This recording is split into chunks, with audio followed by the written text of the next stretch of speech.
Amados e queridos, quero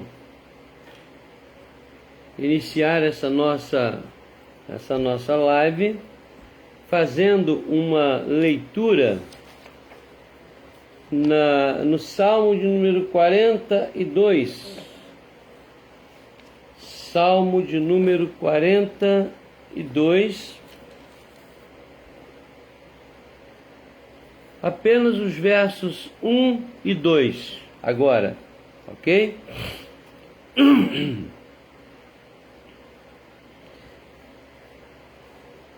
Como suspira a corça pelas correntes das águas, assim por ti, ó Deus, suspira a minha alma.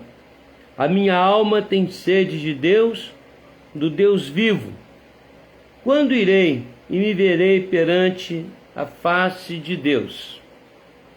Quando irei? Está subentendido aqui o fato de que ver a face de Deus é estar diante dele e com ele. Eu confesso que não achei base bíblica para afirmar que nós veremos a face de Deus no sentido estrito da frase, não é? Mas eu entendo que saberemos quem e como Ele é. Eu acho que a tradução melhor seria essa. Mas não importa. O que importa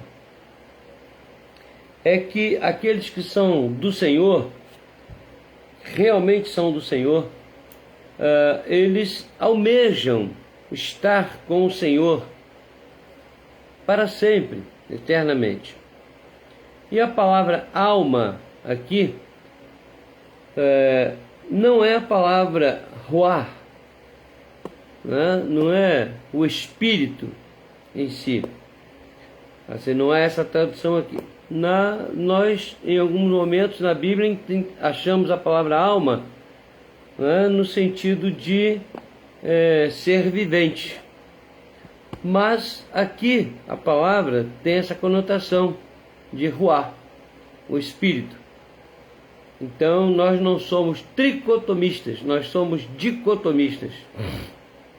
Cremos que existe o homem composto de uma parte espiritual e outra material. E a parte espiritual é que anela por Deus. Portanto, vamos, neste momento, orar ao Senhor. Eu espero que todos estejam bem, tendo uma noite agradável, que tenham passado um dia também agradável na presença do Senhor. Nós vamos orar neste momento. Peço que você curve a sua fronte e fale com o Senhor juntamente conosco agora. Senhor nosso Deus amado e querido Pai, mais uma vez nos colocamos diante de Ti em ato de culto, de veneração, de adoração, rendendo-Te aquilo que lhe é devido, Senhor, este reconhecimento de que Tu és único, não existe outro Deus, nem deuses, Tu és o único, grande, excelso em poder e glória. Nós Te louvamos porque nenhum outro ser no universo tem poder, apenas o Senhor.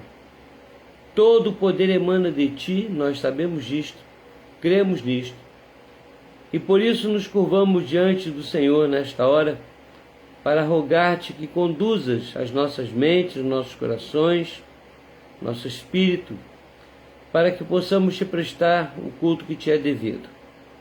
Guia-nos, ó Deus, em todas as palavras, pensamentos, guia-nos em toda compreensão pelo Teu próprio Espírito, que compôs esta palavra na qual vamos nos debruçar dentro de pouco tempo, e assim o Senhor seja glorificado.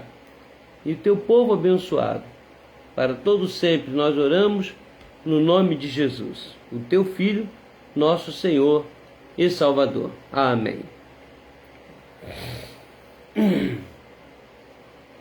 Eu quero agora convidar os irmãos que continuem com o Salmo 42 aí aberto. Vamos ler os versos de 4 a 8. Versos de 4 a 8.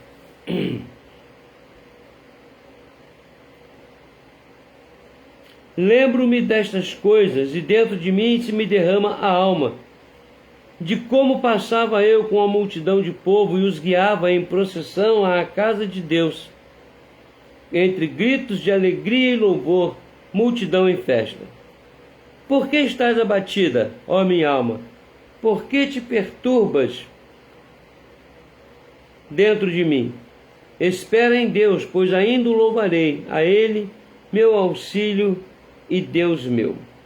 Este é um salmo dos filhos de Coré, e a relação aqui com o exílio é muito clara essa relação. Mas o verso 6 diz assim: sinto abatida dentro de mim a minha alma, lembro-me portanto de ti nas terras do Jordão, e no Monte Hermon, e no outeiro de Mizar. Esta relação é muito forte. Quando nós estamos longe de Deus, não temos prazer em louvar, mas quando estamos unidos a Ele, próximos a Ele, então nosso coração exulta. Eu vou iniciar hoje com os irmãos, encerramos um estudo sobre o capítulo 4 e 5 de Efésios.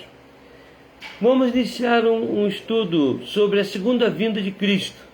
Eu não avisei com antecedência, mas quero agora enfatizar isso com os irmãos. Não sei se levarei aí umas 3 semanas, 2 ou 3 semanas, mas vamos iniciar.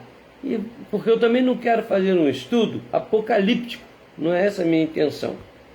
Minha intenção é fazer um estudo leve, tranquilo, não é? Bem light, sobre a segunda vinda de Cristo. Portanto, o hino de número 297 é um hino bastante conhecido, né, da igreja. O hino de número 297. Vamos, se você tem aí o seu hinário, nos acompanhe. Se você sabe o hino de cor, nos acompanhe. Se não, preste atenção na letra deste hino 297.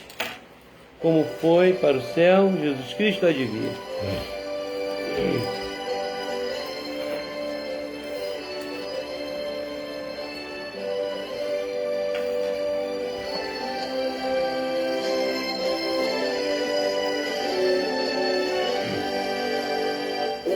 Lá do céu descendo para o seu Jesus voltar, e o clarim de Deus a todos proclamar, que chegou o grande dia da vitória do meu Rei. Eu por sua imensa graça lá estarei. Quando enfim chegar o dia da vitória do meu Rei, quando enfim chegar o dia, pela graça de Jesus eu lá estarei. Nesse dia, quando os mortos hão de a voz de Cristo ouvir, e dos seus sepulcros hão de ressurgir, os remidos transformados logo aclamarão seu Rei, e por sua imensa graça lá estarei.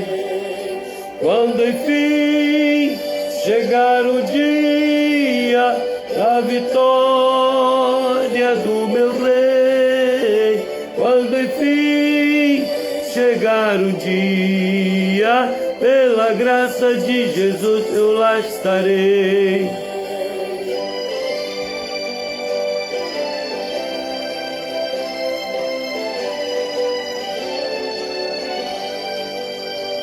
Pelo mundo rejeitado pecado foi Jesus meu Salvador. Desprezaram e insultaram meu Senhor. Mas glorioso veio o dia da vitória do meu Rei, e por sua imensa graça lá estarei. Quando enfim chegar o dia da vitória do meu Rei, quando enfim chegar o dia, pela graça de Jesus eu lá estarei.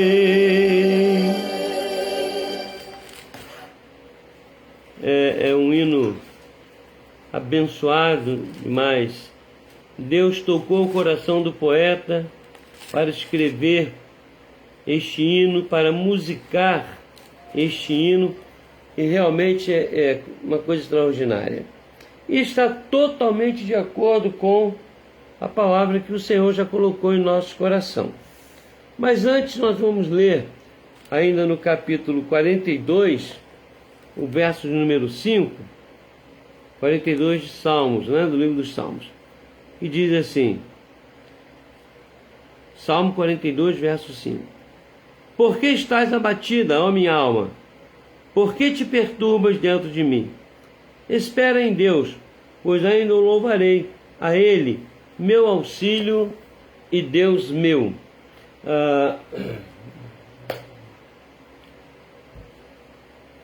Meus irmãos, eu estive hoje visitando a minha irmã, minha irmã na carne, minha irmã Eliazir.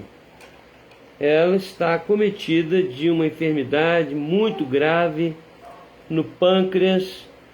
Hoje nós passamos o dia tentando acionar a parte médica. O nosso irmão Everton providenciou para nós uma pessoa que nos prometeu ajudar na internação. Estamos dependendo de uma biópsia. Eu peço que os irmãos continuem orando por minha irmã, a Eliazir. Bem cedo já estava lá com ela hoje, e ela com aquele mal-estar, fazendo muita ânsia, sem alimentar. Alimentou um pouquinho porque eu insisti com ela, comeu um pedaço de pera, um mingauzinho, umas 5 colheres de um mingauzinho, mas está assim, muito debilitada mesmo, mas é uma serva fiel, está firme em Deus, é uma crente sincera, fiel, e ali oramos, e o Espírito Santo está sustentando a sua filha, Então pedimos que os irmãos continuem a orar em favor da Eliazir. Também pedimos que os irmãos orem em favor da Vânia Batista. Ela está com Covid e também com pneumonia. É pessoa conhecida do nosso irmão Diego, Então vamos orar por essa moça, a senhora Vânia. E ele também trouxe um outro nome para nós orarmos, que é da Luciana dos Santos. Ela está num quadro muito grave, inclusive está grávida também. Quadro grave de Covid, e ela está grávida, está dependendo, inclusive, de doação de sangue B, plasma de sangue B positivo. Ela está precisando disso. Se alguém puder ajudar nesse sentido, nós agradecemos. E aliás, desculpa, o Diego não, eu disse que era o Diego, não é o Diego, é o irmão seminarista Francisco, perdão. É o seminarista Francisco que está fazendo esses pedidos. Ele já agradeceu à igreja pelas orações em favor da sua mãe, que se recuperou. Nós estamos também gratos a Deus pela recuperação da Lucimar, a irmã do presbítero Jonas, lá da igreja de Alcântara.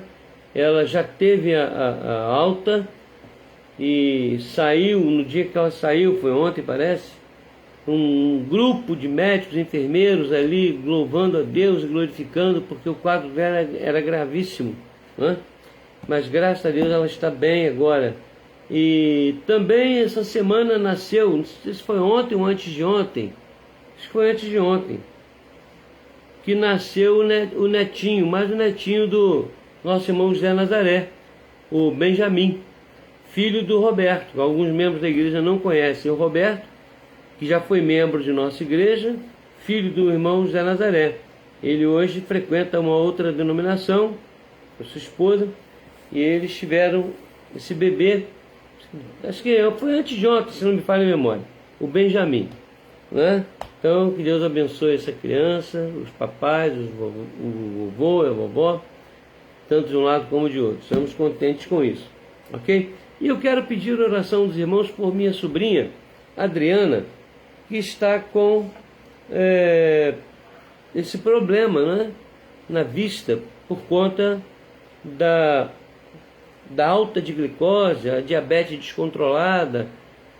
Está fazendo esse tratamento e agora precisa fazer uma cirurgia de catarata. Vamos orar em favor da Adriana também, ok? Andaram espalhando por aí que eu estava com o Covid de novo, reinfectado. Foi notícia falsa, viu, irmãos? Não estou reinfectado, não. A verdade é que eu conversei com um médico, apresentei os exames para ele, e ele é um médico entendido no assunto. Ele disse que não é isso. Que os anticorpos que eu adquiri da primeira vez em dezembro, eles se mantêm ainda ativos. E ele disse: não, você não está reinfectado, você está muito bem protegido. Eu glorifico a Deus por isso, porque alguém entendeu errado aí a minha. Hoje 3 pessoas ligaram para mim encomendando meu velório já. Aí dizendo que eu estava, o senhor está aí à beira da morte. Teve uma pessoa que falou mesmo, que já estava pensando que ia me perder. Eu disse: para com isso, gente, eu estou muito bem, estou maravilhoso, graças a Deus, não tem nada não, estou bem. Então, agradeço se você por acaso se preocupou, se essa notícia chegou no seu ouvido, mas pode descartar isso. Eu e a minha esposa, a Norma, estamos muito bem, graças a Deus. Estamos aguardando aí só a vacina da Sputnik, que está chegando aqui no nosso município, 400 mil doses, e é uma vacina muito boa, e provavelmente nós vamos ser vacinados com essa Sputnik lá da Rússia, ou qualquer outra que Deus mandar, porque o que ele faz é bom. Vamos orar então, queridos. Espero que você tenha anotado esses pedidos aí, para continuar orando, agradecendo e também clamando ao Senhor pelas bênçãos, ok? Vamos orar então? Amantíssimo Deus, Senhor nosso, glorificamos e exaltamos o Teu nome, porque sabemos, como já dissemos antes, sabemos pela fé e pela revelação do Teu Espírito Santo em nosso coração, que Tu és único em poder e glória. Retiraste a Deus a Lucimar daquele hospital. O Senhor resgatou a Tua serva. O Senhor trouxe mais uma criança para o Teu reino, o Benjamin. E criança é sinal de esperança, de renovação na nossa existência. Te louvamos por isso, rogamos que abençoes o Roberto, sua esposa, também toda a família agraciada com essa bênção do Benjamin. Também, Senhor, queremos te rogar que o Senhor visite os enfermos na nossa igreja, os idosos, as pessoas que porventura estejam com dificuldades, em que área seja, que o Senhor tome conta, cuide. Te louvamos e agradecemos pela recuperação do Luciano, o genro do teu servo, presbítero Clay. Ele está recuperando a olhos vistos, e nós sabemos que, além da orientação dos médicos, as orações o têm sustentado. Continua, Senhor, te rogamos, a orientar esta vida para a tua honra e para a tua glória. Cuida também do teu servo Clay, minorando as suas dores, seu desconforto, e também a sua irmã Sheila, que tem passado muito mal com uma enfermidade idêntica à do teu servo. Pedimos, ó Deus, que por misericórdia estejas cuidando, não apenas do teu servo presbítero Clay, como também da sua irmã Sheila e também da sua mãe. Pedimos esta bênção, aquela ela tem uma idade avançada e também tem problemas de saúde na vista, que o Senhor esteja cuidando dela. Pai amado, pedimos a tua bênção para o estudo que vamos fazer, as considerações que faremos sobre a tua palavra, que sejam considerações vindas do teu trono de glória e não sejam elucubrações da mente humana. Rogamos-te assim, certos da tua bênção, agradecidos e não sem antes lembrar das amigas, das pessoas conhecidas do teu servo seminarista Francisco. Fica, Senhor, com a Vânia e fica também, ó Deus, com a Luciana. Cuida, ó Deus, de ambas, dando vitória sobre esta enfermidade. Nós choramos agradecidos e certos da tua bênção. Como disse a tua serva Eliazir hoje pela manhã, esperei com paciência no Senhor. Ele se inclinou para mim e ouviu o meu clamor. Nós cremos nisto, que tu és um Deus que se inclina para diante daqueles ou para com aqueles que te servem e te adoram. E é o caso de cada um de nós, que mesmo imperfeitos, te adoramos. No nome de Jesus. Amém. Amém.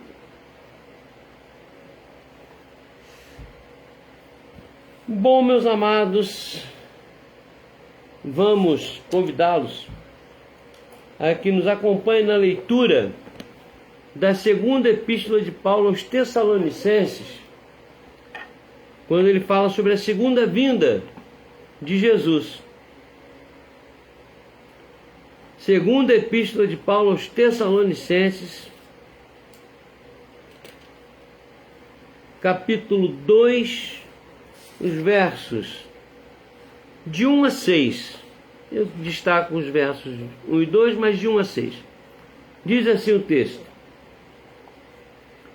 Irmãos, no que diz respeito à vinda de nosso Senhor Jesus Cristo e à nossa reunião com Ele, nós vos exortamos a que não vos demovais da vossa mente com facilidade, nem vos perturbeis, quer por espírito, quer por palavra, quer por epístola, como se procedesse de nós, supondo tenha chegado o dia do Senhor. Ninguém, de nenhum modo, vos engane, porque isto não acontecerá, sem que primeiro venha a apostasia, e seja revelado o homem da iniquidade, o filho da perdição, o qual se opõe e se levanta contra tudo que se chama Deus, ou é objeto de culto, a ponto de assentar-se no santuário de Deus, ostentando-se como se fosse o próprio Deus. Não vos recordais de que ainda convosco eu costumava dizer-vos estas coisas? E agora sabeis o que o detém, para que ele seja revelado somente em ocasião própria. Que coisa maravilhosa, né? Deixa eu introduzir aqui o nosso assunto dizendo o seguinte. Alguém me procurou e disse assim: Reverendo Ronaldo, essa situação calamitosa que estamos vivendo é um sinal da vinda de Cristo? Eu disse: olha, eu não descarto que seja um sinal histórico, mas eu não creio que seja um sinal apocalíptico. É porque o povo fica meio com medo, né? Uma pandemia, e por pandemia já se entende que é uma coisa universal, né? Uma pandemia atingindo todas as nações, todos os lugares, realmente, como diz a palavra, pan, vem do grego, todo. Então, uma pandemia que abrange o mundo inteiro, ela é uma enfermidade que abrange o mundo inteiro, é para assustar mesmo. Mas não se esqueça que nós tivemos outras situações no mundo que foram classificadas como pandemia, mesmo que eu não concorde com o termo, porque essa está sendo uma pandemia, mas as outras não atingiram o mundo inteiro, ficaram restritas praticamente à Europa, né, e alguns outros países, mas por falta de uma globalização como nós temos hoje, através de aviões e facilidade de transporte e tudo mais. Então, eu diria que foi uma grande epidemia que atingiu a Europa e tal, mas pandemia mesmo, pelo que eu entendo, só essa. Essa é a primeira pandemia que nós estamos vivendo. As outras foram epidemias que atingiram nações, regiões, continentes talvez, né? Pode até alguém discordar de mim, mas para mim pandemia é o que nós estamos vivendo. Mas mesmo assim, as epidemias que assolaram muitas regiões no passado, como por exemplo a peste negra na Idade Média, na época de Lutero, onde a Europa toda perdeu milhões de pessoas, falam em termos de mais de 150 milhões, dizem, né? E também a gripe espanhola, subindo, saindo na casa de juntando as duas, mais de 300 milhões de pessoas. É realmente algo assustador. Não havia tratamento, não tinha hospital, não tinha médico, não tinha nada disso. Mesmo assim, nós estamos aí passando uma situação que muita gente quer achar que é uma situação apocalíptica. Mas não é não. Não é mesmo. Nós vamos ver que não é. Por uma série de razões. Acredito que seja um sinal histórico do que está por vir. Tá? Bom, e aí alguém, essa semana foi, eu achei até um pouco engraçado, né? Porque essa pessoa não é nem evangélica, diz que é cristão, mas não está em igreja nenhuma e tal. Eu acho até engraçado, né? Não sei se ele está me ouvindo. Eu já falei para ele que eu vou falar agora e ninguém sabe quem é mesmo. Ele diz o seguinte: essa situação que estamos vivendo no Brasil, situação política, né? A política no Brasil, isso não é um sinal do fim dos tempos? Ele disse, rapaz, se política fosse sinal de fim dos tempos, Jesus já teria voltado há milhares de anos atrás. Política, politicagem, politiqueiros, isso é coisa já da antiguidade. A gente olha para Roma, para Grécia, a gente olha para a Idade Moderna, a situação aí do Hitler. Muita gente achou que Hitler era o anticristo e que ali já era o final dos tempos, mais de 6 milhões de pessoas mortas, assassinadas. E aí eu falei, não fica pensando nisso não. O que vocês estão vendo de supostamente errado ou certo na política, amanhã vai acontecer a mesma coisa, como já aconteceu no passado. Isso aí, Salomão é que é expert nessa matéria. O que foi e o que é será. Então não há novidade nenhuma embaixo do sol e em cima da terra. Ninguém precisa ficar abismado, arrancando os cabelos. Quer dizer, quem tem, né? Arrancando os cabelos. Porque agora ninguém suporta mais, é o fim do mundo, como é que vai ser? Vai ser o seguinte, a gente vai continuar vivendo e Deus é que está no controle das coisas, Ele é que dá a cada um segundo a sua obra e vamos para frente. Nem política, nem endemia ou epidemia ou pandemia, no momento, é sinal de fim dos tempos ou do dia do Senhor. Mas não é mesmo. Por que eu digo isso? Porque a segunda vinda de Cristo tem nuances que nós precisamos trabalhar. Então o tema do nosso estudo será o seguinte: a segunda vinda de Cristo. O que eu preciso saber sobre isso? O que eu preciso saber? Tem coisa que eu preciso saber, tem coisa que não preciso saber. A primeira palavra que eu dou é a seguinte: Jesus, né, Jesus fala sobre isso, e nós vamos discutir essa matéria, de que nem ele sabia o dia, nem ele. Já em Daniel, nós já temos um texto que diz que a ciência se multiplicaria como sinal do fim dos tempos. Sinal. Um sinal como a pandemia e tantos outros aí. E nós temos visto a ciência se multiplicando dos últimos 200 anos para cá de uma forma extraordinária. No século XIX, os médicos mais famosos eram conhecidos pela capacidade que tinham de serrar uma perna num tempo mais rápido. Então, um cirurgião que serrasse a perna gangrenada de um camarada, cortasse essa perna serrando, sem anestesia, em 17 minutos, 17 segundos, 16 segundos, era considerado um grande cirurgião. Isso no século XIX agora.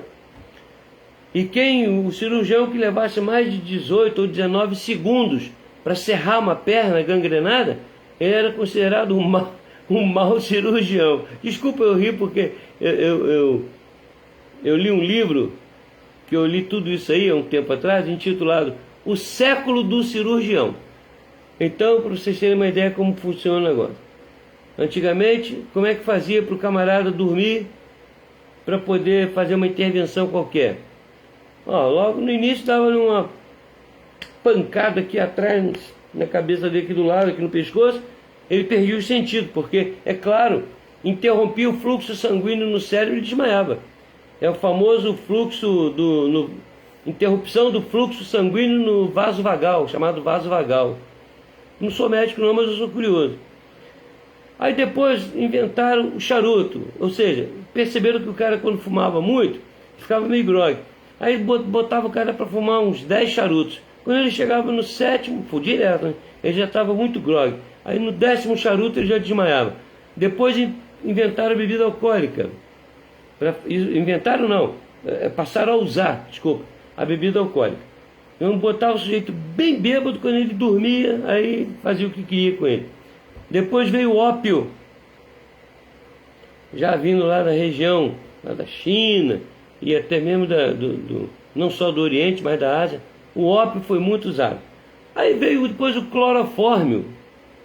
Depois do clorofórmio, aí começaram a surgir aí outras substâncias. Eu não sei se a Fernanda está me ouvindo, mas a Fernanda deve conhecer essa matéria, né? Porque ela é química, especialista nessa matéria, e ela deve ter estudado alguma coisa nesse sentido. Agora, do século XIX para cá, a coisa explodiu. Incrível. Hoje os cirurgiões tiram o coração do camarada, botam na bandeja, faz o que quer, liga uma máquina lá que substitui o coração, aí depois pega o coração na bandeja, aí costura lá dentro do sujeito, dá um choque e o cabra volta à vida normalmente.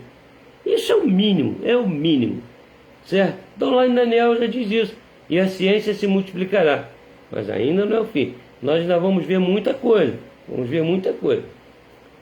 termos de ciência. Mas vamos continuar. Eu quero seguir o passo a passo com os irmãos. A segunda vinda de Cristo. O que eu preciso saber a respeito disso? Abra sua Bíblia em Mateus capítulo 24. Mateus 24. Se você estiver com a sua Bíblia aí, abra Mateus 24, versos de 36 a 39. Olha o que está escrito aqui.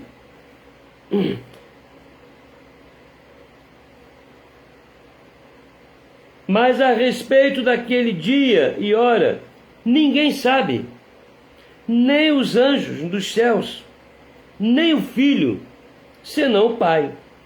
Pois assim como foi nos dias de Noé, também será a vinda do Filho do Homem. Porquanto, assim como nos dias anteriores ao dilúvio, comiam e bebiam, casavam e davam-se em casamento, até o dia em que Noé entrou na arca. Até aqui, disse que ia ler até o 36, ele ia até o 38. E não perceberam, o 39, senão quando veio o dilúvio e os levou a todos. Assim será também a vinda do Filho do Homem. O texto está falando de surpresa. Agora, alguém pergunta assim, peraí, Mas se Jesus era Deus, né? O próprio Deus encarnado, como é que ele não sabia? Ele estava mentindo? Era hipocrisia dele? Ele dizer que nem o filho sabia? Deixa eu explicar uma coisa para vocês. Eu falo muito essa palavra, vou repetir aqui. Jesus é uma pessoa. Jesus é uma pessoa. E na teologia nós aprendemos o seguinte: é uma pessoa chamada teantrópica.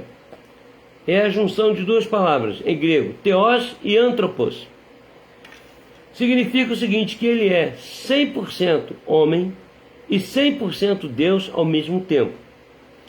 Ele se autoimpôs alguns limites. Veja bem, ele se autoimpôs alguns limites. Uma das imposições seria a de que, como homem, ele não poderia ficar sabendo ou revelar o dia da vinda, da sua segunda vinda. Não apenas isso, ele teve outros limites humanos. Ele sentiu fome, sentiu sede. Ele pediu ao Pai para passar o cálice dele, que não queria passar por aquilo, sabia o que ia acontecer. Jesus teve todas as sensações, todos os sentimentos de pessoa.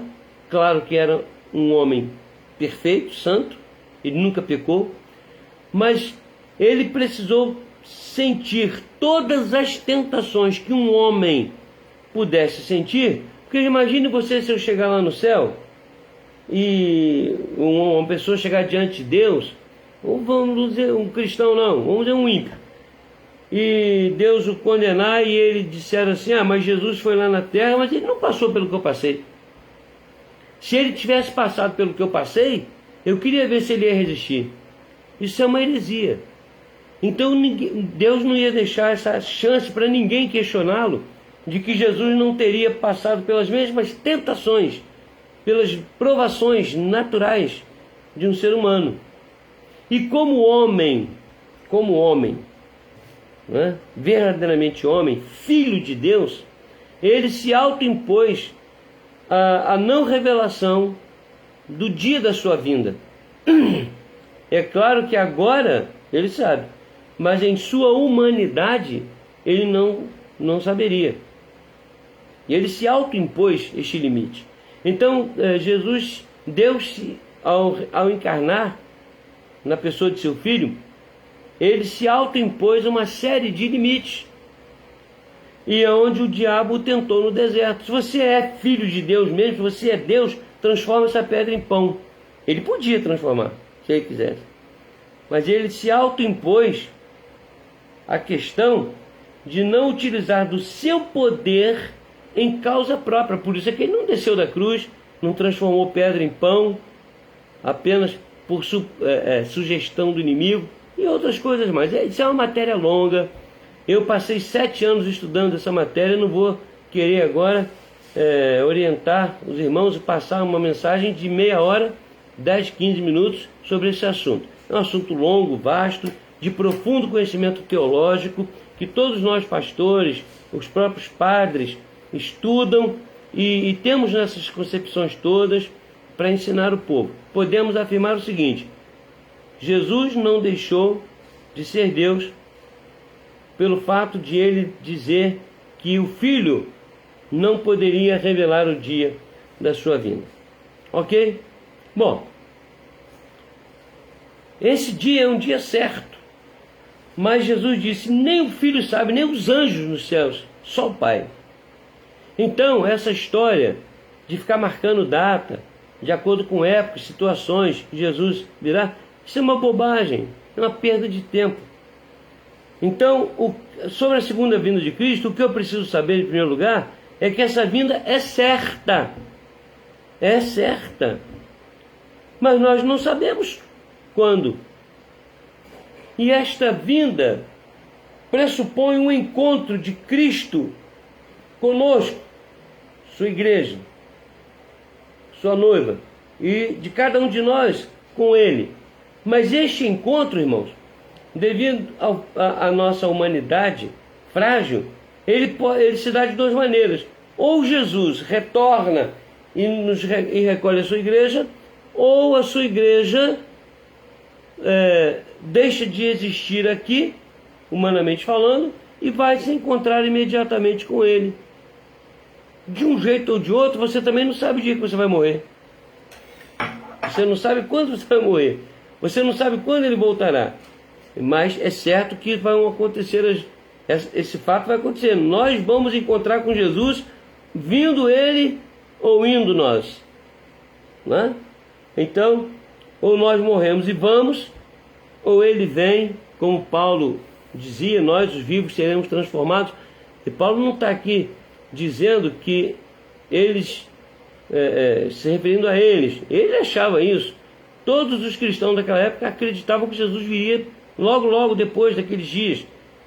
Mas eles não tinham ainda a noção do projeto de Deus para alcançar o mundo inteiro, e que isso levaria muito tempo. Então eles imaginavam que seria breve, mas não era. O confronto entre eu e Deus, o confronto entre você e Deus, ou seja, o encontro, melhor dizendo, vamos usar a palavra encontro, o encontro é inevitável. Inevitável. O texto que nós lemos aqui de Mateus 24, os versos 36 a 39, diz, o verso 39, e não perceberam, senão quando veio o dilúvio e os levou a todos. Assim será também a vinda do Filho do Homem. De repente, eles não perceberam. Verso 38, porquanto assim como nos dias anteriores ao dilúvio, comiam, bebiam, davam-se casamento, casavam e tal, até o dia em que Noé entrou na arca. Assim como foi nos dias de Noé, será também a vinda do Filho do Homem. Então não tem dúvida. Então a primeira coisa que nós precisamos saber não é o dia, quando, não, ele virá. A sua vinda é certa.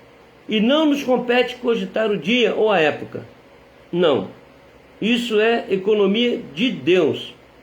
Porque isso pode se dar com a vinda do Senhor nos céus, ou pode se dar com a nossa a vida encerrando aqui, encontrando com o Senhor. A segunda coisa sobre a segunda vinda de Cristo que eu preciso saber é que o Evangelho precisa ser pregado em toda a terra. Em toda a terra. Aí virá o fim. Isso é um sinal que nos aproxima muito dessa realidade. Por quê? Na época que isso foi escrito, você escrevia uma carta, essa carta enviada a uma outra região, digamos a um outro continente, essa carta levava meses para chegar. Recentemente eu estava assistindo um seriado sobre a vida de Simão Bolívar, né? O grande Simão Bolívar e tal, que queria a América do Sul unificada e quase conseguiu isso. O grande Simão Bolívar morreu jovem ainda. Ele, uma vez eu estava vendo ali, num dos capítulos do seriado, uma carta que levou acho que 3 meses para chegar na mão dele. E isso, tipo assim, escrita no Peru e enviada a ele na Venezuela. Certo? 3 meses para chegar. E tinha carta que demorava mais. Hoje você pega o seu telefone, não precisa nem ser o seu computador, o telefone, e manda uma mensagem e imediatamente ela chega lá na França. Como eu tenho um amigo lá na França, a gente troca a mensagem. Gleiber, lá em Portugal, questão de segundos, você se contacta. Hoje o mundo inteiro está contactado, é a famosa globalização. Mas, ainda assim, nós temos nações inteiras, pasmem os irmãos, que nunca ouviram falar de Jesus, não sabem nem quem é Jesus. Nações. Isso para não falar dos povos indígenas. Se nós formos admitir que o Evangelho tem que ser ouvido por cada pessoa no planeta, Jesus não volta nunca. Como é que vai voltar? A não ser que pare de nascer criança. E aí a gente espera todo mundo ter consciência para falar e todo mundo ouviu? Ouviu? Então Jesus vem. Eu não acredito que seja uma coisa pessoal. Eu entendo que seja uma coisa em termos de alcance.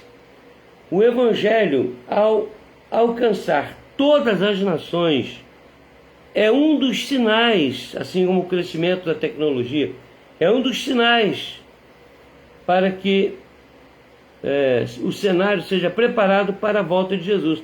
Observem o que diz aqui, texto de Mateus capítulo 24, que nós estamos lendo ele aqui, o verso 14. Olha aqui, ó. Tá vendo? Capítulo 24, verso 14. Princípio das dores. Eu vou falar sobre isso. No Monte das Oliveiras achava-se Jesus assentado quando se aproximaram dele os discípulos. Em particular, lhe pediram: dize-nos, quando sucederão essas coisas? E que sinal haverá da tua vinda e da consumação do século? Consumação do século aqui era uma expressão para consumação de era, uma era, na verdade. E ele lhes respondeu: vede que ninguém vos engane, porque virão muitos em meu nome dizendo, eu sou o Cristo, e enganarão a muitos. E certamente ouvireis falar de guerras e rumores de guerras. Vede, não vos assusteis, porque é necessário assim acontecer, mas ainda não é o fim. Porquanto, quando ele diz assim, ouvireis falar, ele não estava se referindo àquela geração, tá? Isso aqui é uma construção grega que nos permite pensar em gerações, não só a atual, mas toda geração que vier.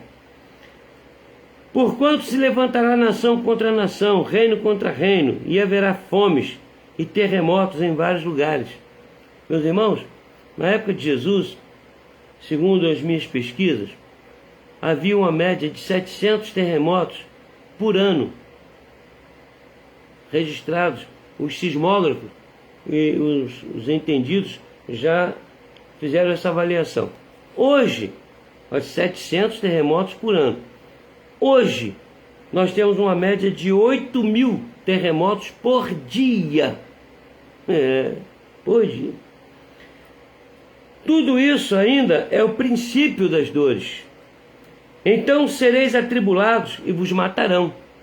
Alguém relaciona isso com a diáspora? Com aquela época da perseguição da igreja? Pode ser, porque as profecias bíblicas elas podem ser de dupla interpretação, ou até tríplice, ou interpretação renovada, de acordo com a época. Não estou dizendo que seja isso aqui. Sereis atribulados e vos matarão. Sereis odiados de todas as nações por causa do meu nome. Isso está relacionado com o período da tribulação. A gente não tem dúvida quanto a isso, está lá em Tessalonicenses. Nesse tempo, muitos hão de se escandalizar, trair e odiar uns aos outros. Levantar-se-ão muitos falsos profetas e enganarão a muitos. E por se multiplicar a iniquidade, o amor se esfriará de quase todos. Essa iniquidade, eu quero dizer para os irmãos que essa expressão aqui significa não a imoralidade em si, que nós já falamos sobre Efésios, capítulo 4, né? A dissolução, a porneia, a fornicação, aquele negócio todo. Não apenas isso, a iniquidade tem muito a ver com o afastamento de Deus e a colocação de outros interesses que contrariam a adoração a Deus, contrariando assim o decálogo, né? Então, iniquidade aqui tem a ver com o homem da iniquidade, o iníquo, o próprio Satanás, com as coisas que ele produz, que ele promove e que algumas pessoas se adaptam a isso. Isto é iniquidade aqui. Aquele, porém, que perseverar até o fim, esse será salvo. Perseverar até o fim não é até o fim, referindo-se à volta em si, referindo-se ao fim da sua própria vida. Aquele que perseverar sempre até o fim, e esse fim aqui tem que ser entendido como o fim da existência humana, será salvo. E será pregado esse evangelho do reino por todo o mundo, para testemunho a todas as nações. Então virá o fim. certo? Então esse evangelho do reino será pregado, atingirá todas as nações. Então é o que eu preciso saber. Segunda coisa que eu preciso saber é sobre a vinda de Cristo, tá? Que o evangelho deve ser pregado em toda a terra. Aí eu te pergunto, irmão, como pregarão se não forem enviados? Como as pessoas vão ouvir se não houver quem pregue? E como pregarão se não forem enviados? O compromisso da igreja não é apenas de a igreja falar, eu como igreja falar e pregar, é também de enviar os profetas. De que maneira? Deus provê a maneira. É necessário que nós nos preocupemos com isso, na propagação do evangelho, com a vida, como diz Paulo aos Efésios, com a vida, com a palavra, com os recursos. Eu falei sobre a prosperidade domingo e eu repito, eu gostaria, se Deus me desse e Ele quiser me dar uma fortuna, eu ficaria super alegre, porque eu tenho projetos aqui que pululam na minha mente de evangelização da nossa nação, de outros povos, sustentação de obreiros. Eu tenho até nome de uma agência missionária, para no caso de o Senhor me agraciar com recurso, eu começar a iniciar esse projeto. Eu tenho tudo projetado, tudo analisado. Porque é possível que de repente eu me veja aí com recursos humanos suficientes para colocar em prática os meus projetos. Porque eu tenho que me preparar. Mas eu vou fazendo o que eu posso, vou pregando, vou falando, vou evangelizando. Agora a igreja tem que despertar para isso. É por isso que nós mandamos dinheiro para o Supremo Concílio. É por isso que nós sustentamos as causas do presbitério, do sínodo, as missões, os missionários. É por isso, irmãos. Por isso que nós nos empenhamos sobre isso. Então, segunda coisa que eu preciso saber sobre a segunda vinda de Cristo. A primeira é que ela é certa, vindo Jesus ou indo nós nos encontrar com Ele. Segunda coisa é que o evangelho deve ser pregado em toda a terra. Toda a terra. A igreja está aqui para isso, para semear o evangelho. Eu vou repetir o que eu disse recentemente. O senhor Caio Fábio de Araújo Filho, eu chamo assim porque ele não é mais pastor. Pelo menos não é mais pastor de acordo com o nosso entendimento e da nossa igreja. Não é mais. Foi cassado quanto a isso. Ele não é pastor. Então o senhor Caio Fábio, não é porque ele deixou a IPB, não é porque ele fez coisas que são reprováveis por alguns, tal, que ele perde o valor de muitas coisas que ele fez. E ele escreveu um livro intitulado A Igreja Fora dos Portões, onde ele chama atenção para esse fato. Nós hoje em dia estamos muito acostumados com a igreja lá, o templo em si. Alguém me perguntou se eu estava preocupado com o fato de não retornar ao templo. Eu disse, eu não estou nem um pouco preocupado, porque a minha vida cristã não é vivida no templo, minha vida cristã é vivida aqui fora. O templo é para adoração, para culto, em comunidade, mas eu não vou deixar de cultuar e adorar a Deus só porque eu não posso ir lá. Pelo contrário, eu terei muito mais valor diante de Deus se eu passar por toda essa situação firme, cultuando, adorando, servindo, dizimando, pregando, falando. Então, não estou preocupado com isso. E quem se preocupa demais com isso não está entendendo o que é verdadeiramente o culto a Deus, a evangelização. Seus irmãos já pararam para pensar que Deus pode estar forçando não estou dizendo que seja, mas pode ser, que Deus esteja forçando o povo a sair de dentro da igreja? Você já parou para pensar nisso? Você já imaginou se Deus não pensou lá de cima, se meu povo está enfiado dentro do templo e só quer saber de programa e de reunião e de ata e mais não sei o que e tal, e que tudo isso nada é pecado, mas eles só estão pensando nisso, em reuniões, em aniversários, e nisto, e naquilo, e festa, e reuniões, e reuniões, e reuniões. Eu vou forçar esse povo a sair de dentro da igreja, ir para o meio do mundo, para pregar o evangelho. Já parou para pensar nisso? Isso é uma possibilidade. Eu não estou dizendo que seja isso porque eu não estou no coração de Deus. Mas talvez se eu estivesse com esse poder, eu forçaria muita gente a sair da igreja, ir para a rua. Sai de dentro da igreja, vai lá. As igrejas se tornaram, muitas delas, em verdadeiros clubes de encontro das pessoas. Não estou renegando a reunião presencial. Ela é uma bênção, eu não vejo a hora da gente retornar. Mas eu não apenas estou lá, mas eu estou cá. Sou pedra viva, eu sou sal e luz. E sal tem que salgar onde? Onde já está salgado? Não, salgar onde não tem sal. Luz, nós vamos iluminar lá onde já tem luz? Não, tem que iluminar nas trevas. Então é para você pensar e considerar. Terceira coisa que nós precisamos saber com respeito à segunda vinda de Cristo. Porque tem coisa que a gente não precisa saber, mas algumas nós precisamos saber. Na minha opinião, de acordo com a minha análise da palavra de Deus, tá?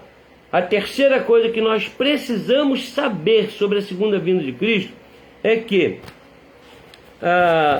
o iníquo precederá a segunda vinda. Quem é o iníquo? O anticristo. Não é verdade? Deixa eu voltar um pouquinho aqui, falar sobre o templo. Os 2 templos construídos. Vamos lá. Qual foi o primeiro templo construído? O templo de Salomão. Correto? Templo de Salomão. Ok. E o que foi que aconteceu com o templo de Salomão? Quem pode dizer? Ele durou em torno de uns 400 anos. Mais ou menos. Tem gente que diz 410, a média de 400 anos. O que foi que aconteceu? O senhor Nabucodonosor foi lá e destruiu o templo que Salomão construiu. Acabou com o tempo, por volta do ano 580 e alguma coisa, 585, 87. Destruiu o templo que Salomão construiu. Templo lindo, maravilhoso, bonito, uma coisa extraordinária. Ok? Depois disso, o povo foi exilado. O povo foi exilado, e aí lá no exílio eles tinham saudade do templo, já não existia mais. Eles tinham saudade de uma série de coisas, da própria terra, do Rio Jordão, e das árvores frutíferas, a liberdade que tinham de cantar e tocar e se alegrar. Ok. Aí por volta do ano 500, isso antes de Cristo, 515, 516, o rei Ciro, o imperador, não é Sírio, é Ciro, imperador. Deus toca no coração dele, e quando o povo volta do cativeiro, Ciro permite que o templo seja restaurado. E quem é que faz isso? Quem é o líder dessa restauração do templo e que restaura o templo do jeitinho que estava? O senhor Zorobabel. E teve uma resistência muito grande dos inimigos. Aí Zorobabel lidera a reconstrução do templo em Jerusalém. Aí o templo todo restaurado, que maravilha, do jeitinho que estava antes. Uma vitória para o povo. Esse templo durou mais do que o templo de Salomão. O de Salomão durou uma média de uns 400 anos. O templo que Zorobabel levantou durou em média uns 500 anos. Por aí, uns 500 anos. Muito bem. E aí quando foi no ano 70 da era cristã, depois de Cristo, o imperador romano Tito invadiu Jerusalém e cumpriu-se a profecia de Jesus, que disse que ali não ia ficar pedra sobre pedra. Ele um dia olhando o templo falou assim, muito bonito, muito majestoso, mas aqui não vai ficar pedra sobre pedra. O general Tito, eu falei imperador, Ele entrou lá em Jerusalém e o general Tito, não era o imperador, ele destruiu o templo. E segundo os historiadores, inclusive o Flávio Joséfo, historiador grego, diz que não ficou pedra sobre pedra. Não ficou pedra sobre pedra. O segundo templo foi-se, e o terceiro templo até hoje não foi reconstruído. Existe aí a informação de que os judeus já têm tudo pronto para erguer o terceiro templo. Só que eles estão esbarrando com um problema, né? No local do terceiro templo tem lá uma mesquita e eles estão com um problema sério lá. Tal do domo, o domo da rocha. E é nesse terceiro templo, aí que está o detalhe, nesse terceiro templo que o iníquo vai querer se assentar e requerer para si adoração como se fosse Deus. Isso de acordo com as 70 semanas de Daniel e outras análises que não competem aqui agora, né? Porque existe uma discussão muito grande com respeito ao período da tribulação e ao milênio. Eu não quero chegar a isso. Eu penso assim, quando eu leio a Bíblia devocionalmente, eu gosto de ler Tessalonicenses, que se assemelha à escritura de Daniel, e eu penso na tribulação como sendo 3 anos e meio, e não 7. Por quê? Porque os primeiros 3 anos e meio serão tempos de paz. Vai ser assim, um homem vai conseguir, em âmbito mundial, trazer paz, solucionar problemas de fome, recursos, enfermidades, enfim. Ele vai trazer 3 anos e meio de paz. E ele vai ser a resposta para o secretário das Nações Unidas, que há uns 30 anos atrás ou mais, numa reunião na ONU, a situação estava muito crítica e ele levantou-se e disse assim, o secretário-geral, eu não vou me esquecer disso nunca, irmãos. Ele disse, nós precisamos de uma pessoa que traga solução para o mundo, seja ele Deus ou demônio, nós vamos aceitá-lo. Está aí a resposta. O anticristo virá de forma tal, terá sobre si uma capacidade, não vou usar a palavra poder não, uma capacidade tal de agregar as nações. E isto ele vai fazer através de um acordo com Israel. E depois de 3 anos e meio, depois de ele assinar uma aliança com Israel para se governar de Israel para o resto do mundo, ele vai querer se assentar no templo, e ele vai querer ser adorado como Deus. Aí Israel não vai aceitar. E aqueles que são do Senhor não vão aceitar. E aí virá a grande tribulação. Enfim, é um estudo longo, mas em rápidas palavras. E aí os israelitas vão reconhecer a pessoa de Jesus, o Nazareno. Vão reconhecer o valor do cristianismo. E os evangélicos. E os cristãos. E aí nós vamos nos somar a eles e eles vão somar a nós. E essa grande perseguição vai tomar o mundo inteiro. E ele não vai aceitar isso. Ele quer ser adorado, o iníquo, o homem da iniquidade. Mas para isso nós temos que ter a construção do templo, que segundo os entendidos, dizem que Israel já tem tudo preparado para reerguer o templo em 3 dias, com peças já montadas, prontas para fazer isso. Eu não duvido, mas não sei se é uma coisa meio fantasiosa. Mas nós temos que ter o anticristo revelado, congregando todas as nações, fazendo acordo com Israel, assinando aliança com Israel, governando a partir de Israel no templo e do templo para fora, para depois vir aí o restante dos vaticínios bíblicos sobre o fim dos tempos. Mas o que nós precisamos saber? Nós precisamos saber que a apostasia do iníquo vai partir de Israel e do templo.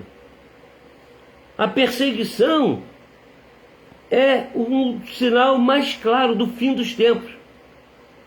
O anticristo há de se revelar. Agora, muitos anticristos já apareceram no mundo.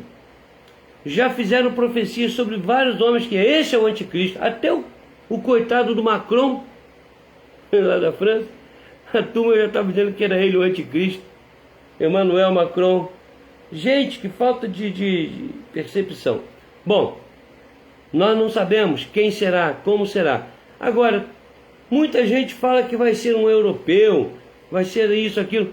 É só botar a cabeça para funcionar. O anticristo tem que ser judeu. Por quê? Se ele não for um judeu, os próprios judeus não vão aceitar nunca alguém liderando sobre eles se não for judeu. É verdade. Pense comigo se não é verdade. Os judeus só vão aceitar a liderança, a aliança com um homem em nível mundial, se esse homem for identificado como o Messias, que eles esperam até hoje, para implantar um governo mundial vindo de Israel. E se não for um judeu, eles não vão aceitar nunca. Então, na minha teoria, é que esse anticristo tem que ser judeu. Agora, de que linha, eu não sei.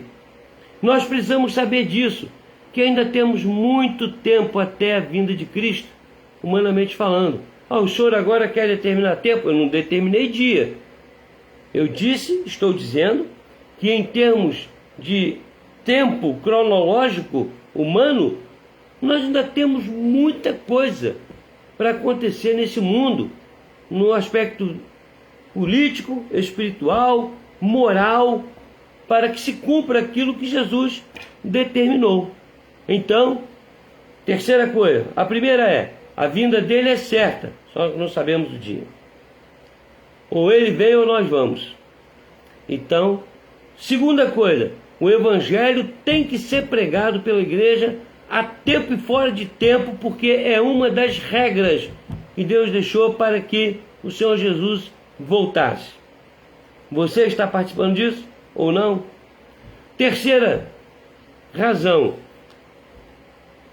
é que o iníquo deve preceder a segunda vinda. Toda a história do iníquo, da iniquidade que deve abranger o mundo inteiro. Nós não estamos longe disso.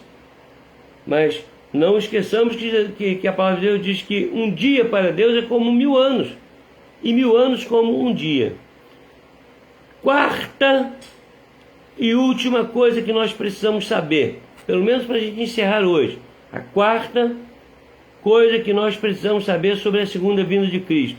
Essa para mim é a chave de ouro, é o fechamento de ouro que está na segunda epístola de Pedro. Para mim isso aqui é de um valor extraordinário. A segunda epístola de Pedro, no capítulo 3, ok? A segunda epístola de Pedro, capítulo 3, diz assim, preste atenção: a vinda do Senhor e o seu significado. Preste bastante atenção na leitura, meu irmão, e depois leia de novo quando terminar a live. Amados, esta é agora a segunda epístola que vos escrevo, e em ambas procuro despertar com lembranças a vossa mente esclarecida, para que vos recordeis das palavras que anteriormente foram ditas pelos santos profetas, Velho Testamento, bem como do mandamento do Senhor e Salvador, ensinado pelos vossos apóstolos, tendo em conta, antes de tudo, que nos últimos dias, olhe bem, preste atenção, nos últimos dias virão escarnecedores com os seus escárnios, andando segundo as suas próprias paixões, e dizendo: onde está a promessa da sua vinda? Porque desde que os pais dormiram, todas as coisas permanecem como desde o princípio da criação. É o famoso Kairos de Deus, é o tempo de Deus e não Cronos.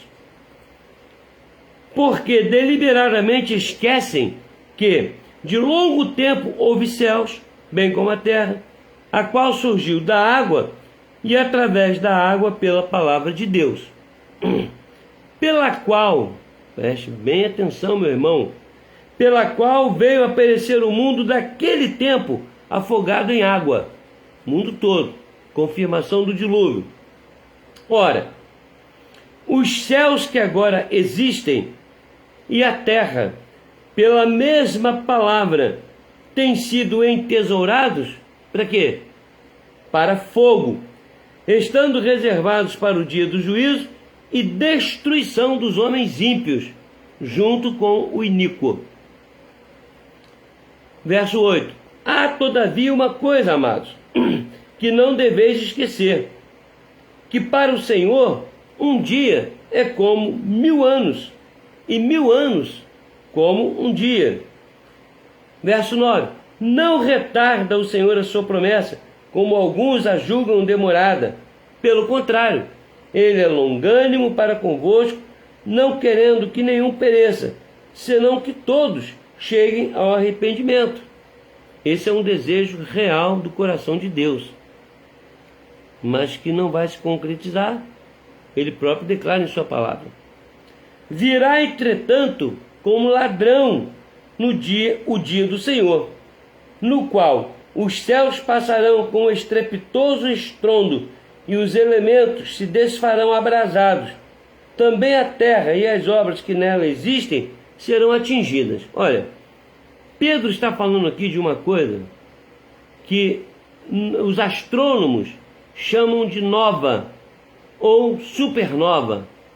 Nova é a explosão de uma estrela e um aumento do seu poder destruidor absurdo. Ou seja, o nosso Sol é uma estrela. Ele explodindo pelo efeito nova, ele derrete todos os planetas em volta dele, derrete tudo. Agora, supernova é ainda mais terrível. É um processo onde uma estrela ela se contrai ao máximo e a sua explosão, destruindo tudo pelo fogo, os elementos se derretendo, desfazendo, é algo inimaginável. Então ele diz aqui, a terra e as obras que nela existem serão atingidas. Aí Pedro diz assim, visto que todas estas coisas hão de ser assim desfeitas, vão ser destruídas pelo fogo, pela explosão, pelo calor, vai derreter tudo, acabar tudo. Ele faz uma pergunta, que pessoas deveis ser tais como os que vivem em santo procedimento e piedade. A edição revista e corrigida diz assim, sabendo que todas essas coisas vão ser assim desfeitas, e os elementos ardentes se fundirão, que pessoas vos convencer em santo trato e piedade? É a edição revista e corrigida, né? Que pessoas vos convencer em santo trato e piedade? Esperando e apressando a vinda do dia de Deus, por causa do qual os céus incendiados serão desfeitos e os elementos abrasados se derreterão. Nós, porém, segundo a sua promessa, esperamos novos céus e nova terra, nos quais habita a justiça. Por esta razão, amados, esperando estas coisas, empenhai-vos por serdes achados por ele em paz, sem mácula e irrepreensíveis.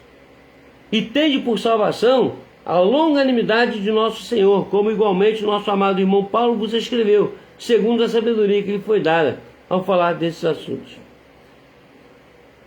Meus irmãos, a pergunta que o Espírito Santo faz através de Pedro é essa: sabendo que tudo vai ser destruído, os elementos ardentes fundirão, os elementos do universo, sistema solar, tudo, nossa galáxia, vai ser tudo destruído, e a Terra também. A pergunta do Espírito Santo: que pessoas vos convencer? Que tipo de pessoa você vai ser, sabendo de tudo isso, tendo essa certeza que a vinda do Senhor Jesus Cristo será precedida por essa destruição total, ou procedida, mas tanto faz, precedida ou não, ou procedida. A verdade é que nada disso vai subsistir, e que o Senhor preparou para nós novos céus e nova terra, onde vão entrar quem?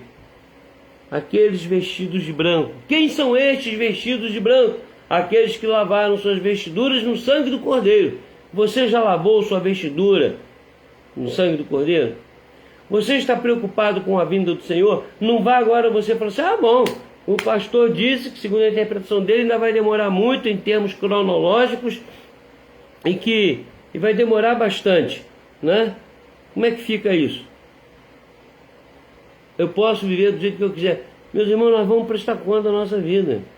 Segunda Epístola de Pedro, capítulo 3, versos de 8 a 13. Isso eu preciso saber sobre a segunda vinda. Isto eu preciso saber sobre o meu encontro com Cristo. Você precisa saber. Então vamos lá. O que eu preciso, ou só para estudo de hoje, o que eu preciso saber sobre a segunda vinda de Cristo hoje? Porque o estudo continua. Primeiro, ela é certa, iminente, mas nós não sabemos o dia. Vamos nos encontrar com Ele, ou Ele conosco. Segunda coisa, o Evangelho tem que ser pregado em toda a terra para vir o fim. E aí virá o fim. O que é que você está fazendo por isso? Terceira, o iníquo, a presença do iníquo precederá a segunda vinda. O iníquo não será apenas aquele que vai tentar se assentar no trono do templo em Jerusalém. O iníquo já está revelado na iniquidade que temos em nosso planeta. O iníquo já está revelado na política, na moral, na imoralidade, nos desvios da família, os absurdos que estão acontecendo na vida familiar, moral, eclesiástica, enfim, a iniquidade já está em nosso meio. Cumprindo o que a Bíblia diz, o mundo jaz no maligno. E a iniquidade está aumentando, aumentando, aumentando, ao ponto de a população mundial aceitar o iníquo com a maior tranquilidade. Como disse o secretário-geral da ONU, precisamos de alguém para resolver os problemas, seja ele homem ou Deus ou demônio, nós vamos aceitá-lo. E a dona Dilma Rousseff falou a mesma coisa, não sei se vocês lembram. Eu não sei se todo mundo tem a mesma cabeça que eu para lembrar as coisas. E ela disse: nós precisamos de alguém para resolver os problemas, nem que seja o diabo, nós vamos aceitar para resolver, nem que seja o próprio diabo. Ela falou isso. Esse vídeo está sendo gravado, ninguém vai discutir o que eu estou falando. Aceitamos até o próprio diabo vir resolver o problema. Então, meus queridos, o iníquo já está entre nós, na pessoa dos iníquos que o servem e que têm manifestado a iniquidade. Não fique apavorado com política, não fique apavorado com imoralidade, não fique apavorado com o que aconteceu no carnaval. Está profetizado. É a iniquidade se manifestando por força e ação do iníquo. E quando ele estiver com tudo preparado, ele vai aparecer. Então você já deve se preocupar com isso. Em lutar por viver uma vida de santidade, uma vida pura, uma vida de pregação do Evangelho. E é o que está previsto na segunda Epístola de Pedro, capítulo 3, versos de 8 a 13. Que pessoas vos convém ser em santo trato e piedade, sabendo que os elementos ardentes se desfarão e tudo será destruído. E o Senhor vem. Ele vem. Como foi para o céu, Jesus Cristo há de vir. Foi o que nós cantamos no hino 297. E fica essa interrogação no coração e na mente de cada um de nós. Ok? Por enquanto nós precisamos saber isso. Não temos que cogitar o dia, não temos que cogitar se é pré-milenismo, amilenismo, pós-milenismo. Não temos que ficar cogitando sobre arrebatamento, sobre ressurreição, nada disso. Podemos até saber e estudar, mas não ficar cogitando e preocupado com isso. O que nós precisamos saber hoje, aqui e agora, mesmo porque não sabemos se vamos estar vivos amanhã, é isso que nós colocamos aqui. A vinda é certa, O Evangelho tem que ser pregado. O iníquo já está entre nós, através dos seus comandados. A iniquidade a iniquidade entre nós é inquestionável. E a quarta coisa, nós precisamos nos preparar. A cada dia melhor, a cada dia mais. Pela oração, pela leitura da palavra, pela busca de santidade. E por todas as coisas que nós falamos no estudo de Efésios. Rogo-vos, pois, irmãos, que andeis de um modo digno da vocação a que fostes chamados. Leia Romanos 8 também, meu irmão. E você vai ver ali o que nós precisamos. Em Efésios, no capítulo 5, finalzinho de Efésios, você vai ver ali a exortação paulina a que tomemos sobre nós toda a armadura de Deus para resistir no dia mau. Leia Efésios capítulo 5 também. Leia Romanos capítulo 8. E vá lendo a palavra.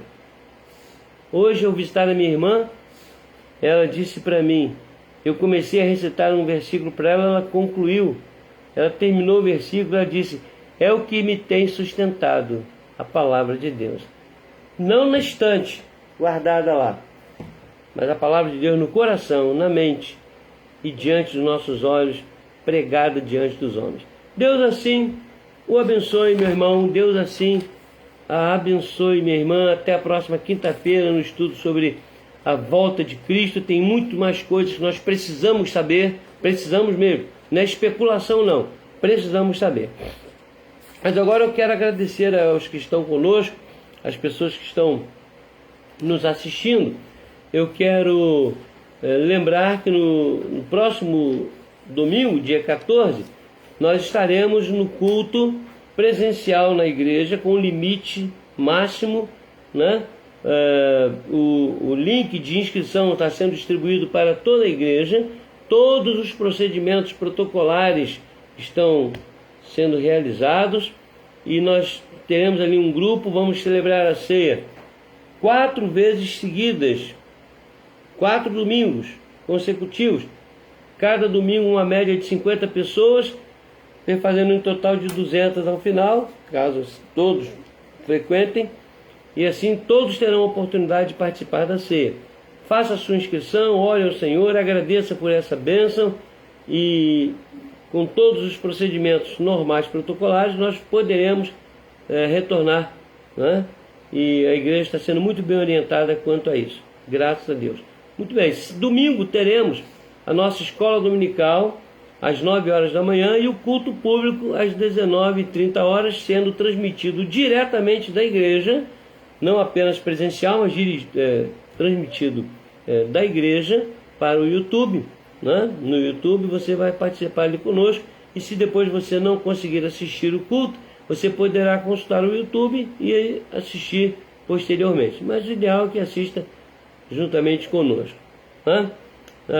Eu acredito que não temos nenhum outro aviso. Quero apenas agradecer aqui, Reverendo João Mário, estou com saudade do senhor.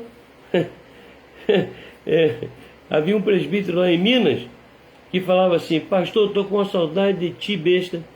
Aí a gente ria muito, que era um presbítero maravilhoso, uma pessoa sensacional. Mas não é assim que eu estou com saudade de você não, viu, cara? Estou com saudade mesmo. O irmão Moisés Nascimento, meu primo Edmilson Costa, né? E a irmã Elza Amaral lá na Miguel Calmon, sertão baiano. Tenho certeza que junto com a Elza deve ter uma penca de gente aí também assistindo com ela, ok? E agradeço muito a Deus a vida de vocês. Reverendo João Mário, amanhã eu devo telefonar para o irmão para a gente conversar um assunto aí de interesse mútuo, ok? Coisa de pastor. Queridos, que Deus os abençoe. Nós vamos encerrar com uma oração nesse momento e pedindo a Deus que nos guarde durante a noite e nos prepare para o dia de amanhã. Vamos orar? Senhor, nosso Deus eterno, glorioso, amado, excelso Pai, nós somos gratos a Ti, Senhor, por nos permitir nos debruçar sobre a Tua palavra para sermos abençoados pela orientação do Teu Espírito naquilo que ela transmite aos nossos corações. Senhor amado, Louvamos pela vida de cada servo teu, que nesse instante parou para considerar aquilo que vem do teu trono e vem do teu Espírito através da tua palavra. Senhor nosso Deus, nós queremos também agradecer ao Senhor, porque sabemos pelo teu Espírito que a nós não importa se há uma demora humana, cronológica, sobre a vinda do Senhor Jesus. A nós não importa se amanhã estaremos com Ele pela morte, pela nossa passagem por esse mundo, não importa para nós. O que importa é que estaremos diante da Tua face, Senhor. Estaremos contigo por toda a eternidade, te glorificando, te amando, te servindo, assim como o Senhor deseja para todos aqueles que lavaram suas vestiduras no sangue do Cordeiro, e nós pela fé assim o fizemos.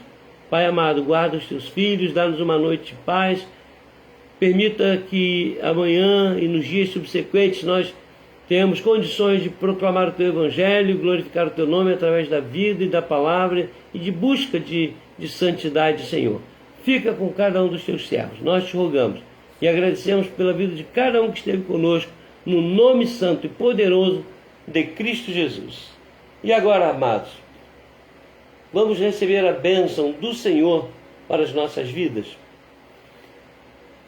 E que a graça de nosso Senhor e Salvador Jesus Cristo, e o amor de Deus, o nosso único e eterno Pai, e as consolações benditas do Espírito Santo, sejam sobre todos vós, irmãos, e sobre todo o povo de Deus permaneça, desde agora e para todo sempre. Amém. Amém. Na quinta-feira, com a bênção de Deus, estaremos falando um pouco mais sobre o que nós precisamos saber sobre a segunda vinda de Cristo. Até lá, Deus assim nos abençoe. Tenham todos uma boa noite. Amém?